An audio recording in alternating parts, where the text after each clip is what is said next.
Il était une fois 3 frères qui voyageaient le long d'une route solitaire et tortueuse au crépuscule. Ils finirent par atteindre une rivière trop dangereuse pour être traversée. Mais les 3 frères connaissaient bien l'art de la magie et d'un simple coup de baguette, ils firent apparaître un pont. Alors qu'ils allaient traverser, une silhouette encapuchonnée leur barra le passage. C'était la mort. Elle était furieuse. Furieuse car d'habitude, les voyageurs se noyaient dans la rivière. Mais la mort était rusée. Elle fit semblant de féliciter les 3 frères pour leur magie et leur dit qu'ils avaient droit à une récompense pour s'être montrés aussi malins. Le plus âgé des frères lui demanda une baguette magique plus puissante que toutes les autres.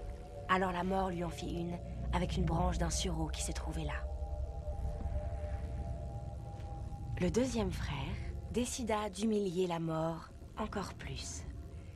Et il lui demanda de lui donner le pouvoir de ramener les morts à la vie. Alors la mort ramassa une pierre de la rivière et la lui donna. Puis elle s'adressa au troisième frère, un homme humble. Il demanda quelque chose qui lui permettrait de quitter cet endroit sans que la mort puisse le suivre. La mort, à contre-cœur, lui tendit alors sa propre cape d'invisibilité. Le premier voyagea jusqu'à un lointain village où, grâce à la baguette de sureau, il tua un sorcier avec lequel il s'était querellé autrefois. Enivré par le pouvoir que la baguette de sureau lui donnait, il se vanta d'être invincible. Mais cette nuit-là, un autre sorcier vola la baguette et pour faire bonne mesure, lui trancha la gorge. Et ainsi la mort prit le premier frère.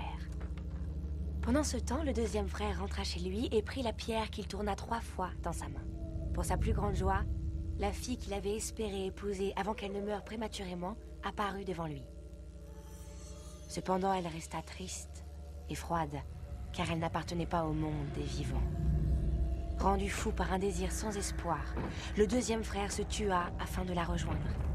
Et ainsi, la mort prit le deuxième frère. Quant au troisième frère, la mort le chercha pendant de nombreuses années, mais ne put jamais le retrouver.